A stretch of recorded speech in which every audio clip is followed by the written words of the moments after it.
In this video, I'm going to show you how to underline text in Figma.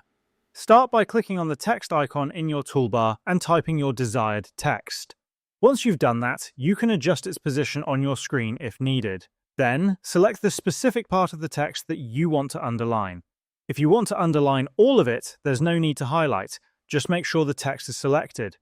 Next, go to the Design menu on the right-hand side of your screen and scroll down to find the Typography section. Within this section, click on the Settings icon. Here, you'll see an underline option represented by a symbol. Click on that, and your selected text will be underlined immediately. Now, if you want a faster method, you can use a keyboard shortcut. Select the portion of the text you want to underline and press Ctrl and U together on your keyboard. This will underline the selected text quickly. Some users also ask how to create a line above the text. Currently, Figma does not have a built-in feature for that. However, you can manually add it by creating another text box and typing in multiple dashes from your keyboard. The dash key is typically next to the 0 key. Hold Shift and press the dash key to create a horizontal line. Then, position this text box above the one you want the line to appear over.